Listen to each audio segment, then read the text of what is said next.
to take away negative thoughts. Don't identify any thought as negative because it's just a thought. Who told you it's negative? It's just a thought. You're making it up, maybe you like it. What's the problem? If you understand it's just a thought, it has no power. If you think it's a reality, then it destroys you. First of all, one needs to understand, this mind of yours, this body of yours is supposed to serve you. The life that you are is important. Body and mind are vehicles that must serve us. If you sit in a vehicle, it must go where you want to go.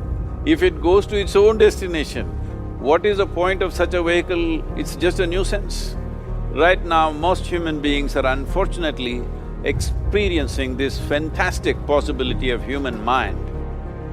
All of you have targets, things that you're after. If you're gonna get a new result, you're gonna have to get new action. We all know that. You don't get new results with old actions. What human beings can do is amazing. What they will do is usually disappointing. It's not because we're not capable of it, it's because we don't have new actions because we get in certain emotional states that dominate us, like anxiety, like fear of failure. So if you're in a state of fear, you're gonna behave very differently and get very different results than if you were in a place of being courageous or bold or warm or connected or playful, any of those. So the most important key to changing your life in any situation is to change results, you gotta change behavior, but to change behavior, you gotta change the emotional state you're in. Do you have any control over being conscious? You say, I intend to take my hand down from my face and put it on my leg.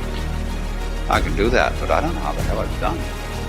So you might say, in a funny backwards way, that the only kind of control you really understand is that where you're not using your will. Because you just do it. So easy, like you open and close your hand. You know how to do it? Sure you know how to do it. But you can't put it into words. But we don't realize, you see, that just as we know how to do this, we know equally well how to turn the sun into light, how to blue the sky, how to blow the wind, how to wave the ocean. Only you see you have this marvelous capacity to transform yourself without knowing that you're doing it. It's just the very fact, you see, that you seem to be the victims of a thing you don't understand, and that you seem to conclude your life every time in a wipeout called death, where all your control goes. Is just exactly that opposite condition to what you call being alive that allows you to be alive. Only every time it happens, it's like it's new. It's like every time you're born, it seems like it was the only time. But of course, if it wasn't like that, you wouldn't do it.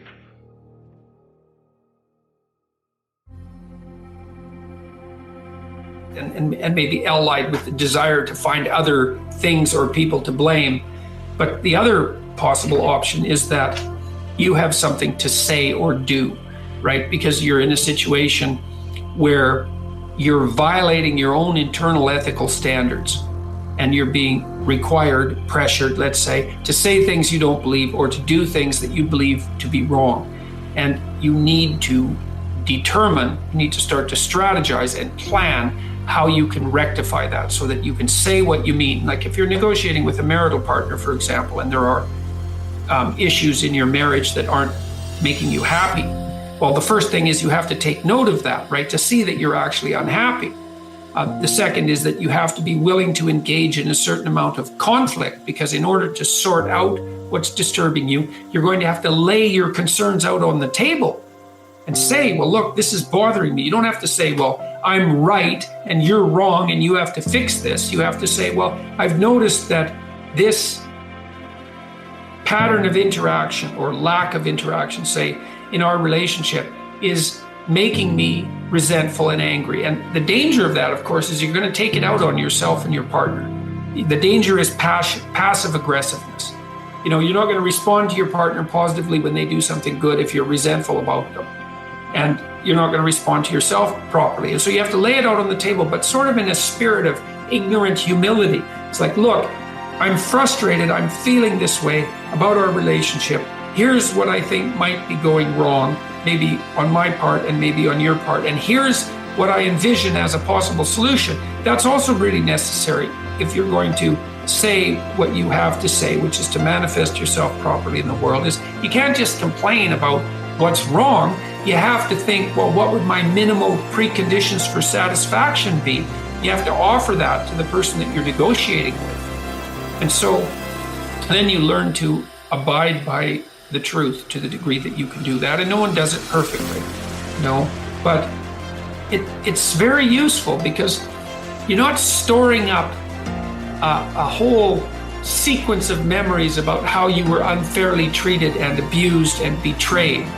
Instead, you're trying to stay on top of it and to note your unhappiness and dissatisfaction when it manifests itself, and to accept that that's the case, and then to analyze that to see if it's your problem, like I said, with regards to maturity, or if it indicates that there's an injustice in the manner in which you and the world are interacting, and then to work to set that right, even in small ways. And so it's a matter of characterological development, and that makes you stronger over time.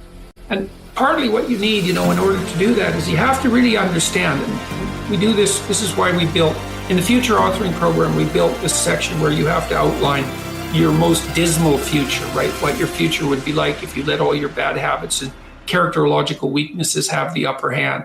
And the reason we did this is because you can't straighten yourself out merely as a consequence of hope. Let's say you lay out a vision for the future and you think about what your life would be, what you'd like your life to be like. And then that makes you hopeful and it motivates you because it gives you something worthwhile and higher order to work for, right? And that's useful. That's positive emotion working for you, because positive emotion is experienced in relationship to goals. But it's not as useful as also being chased by something you're terrified by. And if you have a good sense of how you'd fall apart if you stayed weak, and just exactly what kind of hell that would be, then when you determine to do something, like to tell the truth and to say what you think and to not do things that you hate, then you're going to be pulled along by the purpose that your vision has provided for you, but also pushed along by your desire to avoid the worst forms of hell that you've already outlined for yourself personally. And that can also help you be brave enough to stand up in a situation that would require conflict, because if you have something to say and you have something to negotiate about with someone, then there's going to be a certain amount of conflictual dialogue that accompanies that, right? To lay out a set of problems and to describe the fact forthrightly that those problems characterize a relationship, and then to seek for solutions, is quite stressful in the short term. And it's really easy to avoid. And so people avoid it all the time. And then they store up grievances across the span of the relationships. And eventually the grievances mount to the point where they return in monstrous form and just eat everything up. That's where you get divorces, or that's where you explode at your boss and end up fired, or that's where you develop high blood pressure over 15 years because you can't stand all the accumulated monsters in your closet, and then you drink yourself into oblivion because you can't stand your life. That's all, very counterproductive. But it's easy to avoid that necessary conflict on a moment-to-moment basis because it's very stressful to speak forthrightly about genuine conflicts, especially when you're dealing with important parts of your life. But otherwise you don't straighten them out, and then you have to carry all that forward. So you need to be terrified of the consequences of not speaking your piece. And that can counterbalance the terror of actually trying to have a conversation. So what are we saying to all of you? We're saying if we were standing in your physical shoes, we'd slow it down a bit. We would focus upon the things that we know for sure. We'd practice the thoughts of worthiness. We'd practice the thoughts of love and well-being. We'd practice the thoughts that feel good. And we would say out loud on a pretty regular basis, Abraham has promised me, because we have, that if I can find balance at any level, that law of attraction will increase the momentum and bring me more of what I want. In the moment that you discover the imbalance. We may not have made this clear enough for you, Once you launch a desire, the non-physical part of you is focused upon it and making sure that that desire continues to gain momentum. Did you know that? Every desire you launch, the source within you makes sure it gains momentum.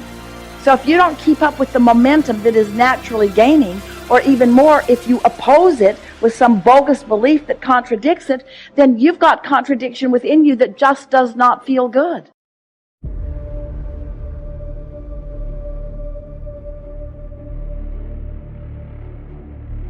You have to believe in one thing, and that is yourself.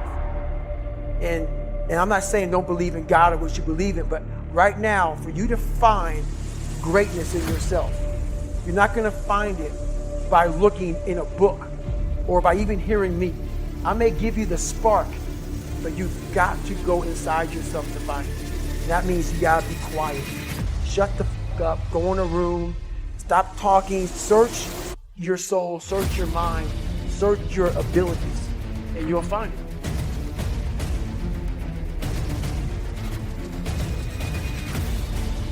My greatest moments didn't come from my greatest moments. My greatest moments came from my greatest defeats. Because it was during my defeat that I had to find a way to get back up.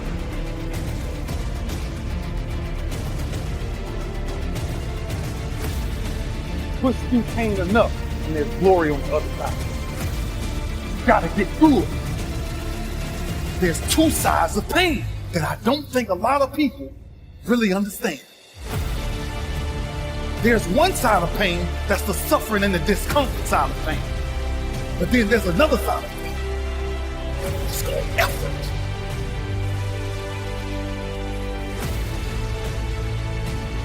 Life is a fight for territory. And once you stop fighting for what you want, what you don't want will automatically take over. And so it's a fight, it's a challenge in life, every day. And what we have to do is embrace it. What we have to do is see it as a project to be worked on. I read something once that I live by. It said, in life, you will always be faced with a series of God-ordained opportunities, brilliantly disguised as problems and challenges.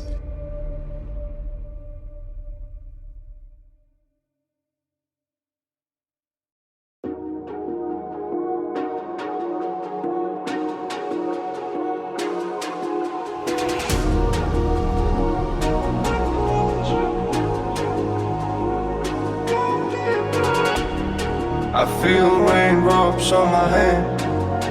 I feel calm when I stand there. Wanna be like all these people, but my mind's gone deeper. And I'm a faint out. I walk around and every time try to find. And I'm a faint out. See nobody by my side and I'm feeling fine.